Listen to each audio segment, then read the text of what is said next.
दोस्तों नमस्कार, मेरे इस चैनल पर आपका स्वागत है। वैशंपायन जी कहते हैं, जन्मेजय जमदग्नि नंदन परशुराम ने 21 बार पृथ्वी के क्षत्रियों का संहार किया था। ये काम करके वे महेंद्र पर्वत पर चले गए और वहां तपस्या करने लगे।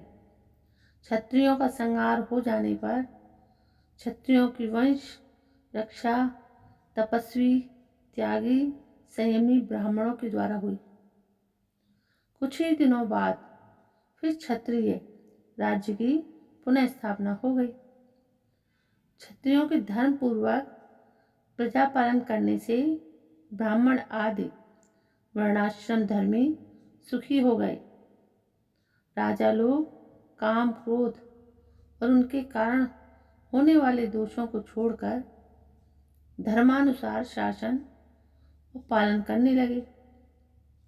समय पर वर्षा होती, बचपन में कोई भी न मरता और युवावस्था के पहले लोगों को स्त्री संसर्ग का ज्ञान भी न होता। क्षत्रिय बड़े बड़े यज्ञ कर के ब्राह्मणों को खूब दक्षिणा देते और ब्राह्मण सांगोपांग त्रिकांड वेद का अध्ययन करते। उस समय कोई धन लेकर शास्त्रों का अध्यापन नहीं करता था। वैश्य अपने बैलों की पूरी देखभाल करते थे, स्वयं उनके कंधे पर जुआ नहीं रखते थे तथा कमजोर हो जाने पर भी घास चारा आदि से उनका पालन करते रहते थे। बछड़े जब तक और कुछ नहीं खाने लगते थे तब तक गऊएं नहीं दुही जाती थी। व्यापारी तोलने जोखने में बेईमानी नहीं करते थे। सभी लोग अपने वर्ण और आश्रम आदि के अधिकारानुसार अपना अपना काम करते थे। धर्म हानि का तो कोई प्रसंग ही नहीं आता था। गऊओं और स्त्रियों को उचित समय पर ही बच्चे होते थे। यहाँ तक कि लता और वृक्ष की ऋतुकाल में ही फलते फूलते थे।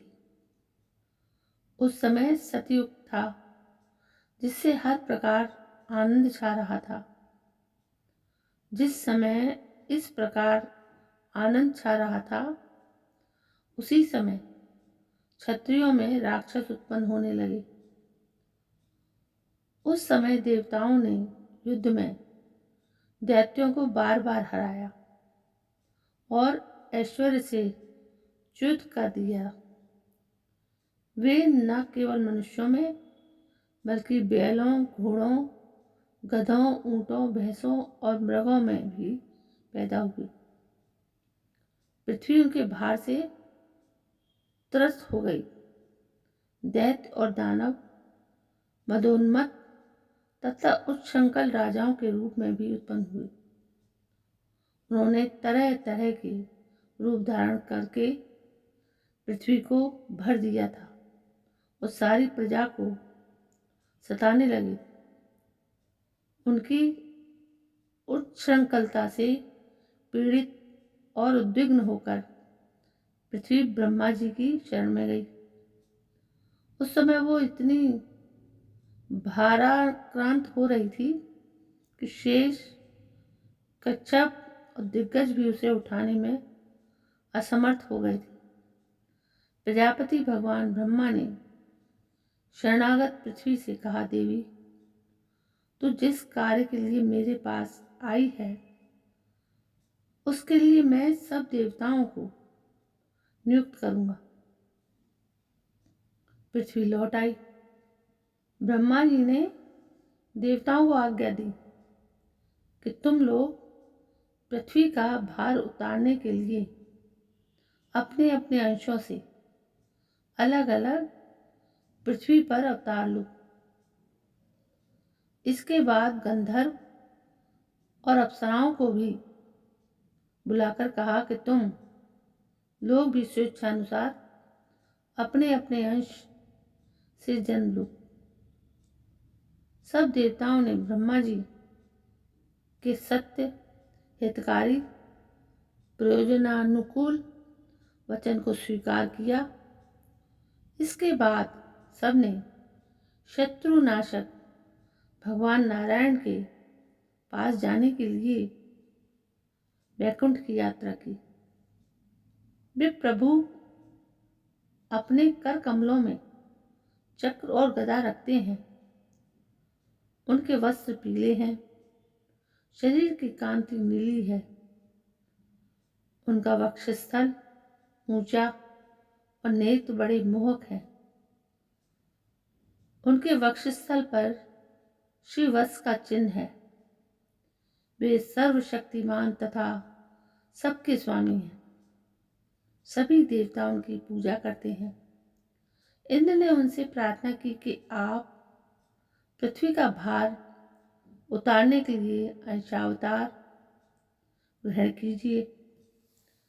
भगवान ने तथास्तु कहकर स्वीकार किया।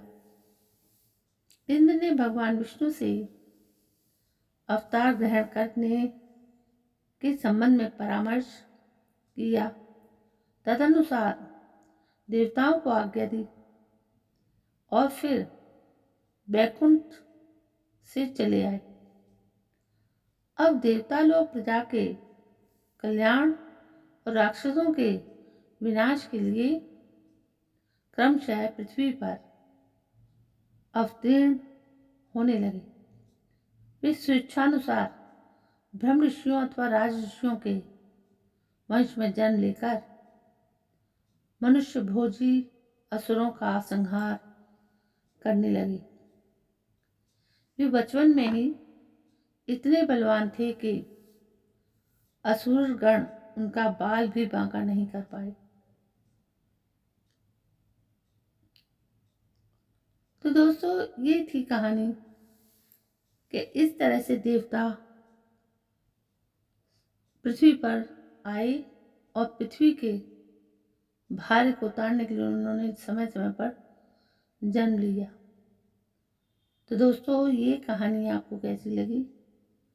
यदि कहानी पसंद आई हो तो प्लीज़ मेरे इस चैनल को सब्सक्राइब करें, लाइक करें, शेयर करें, कमेंट भी करें।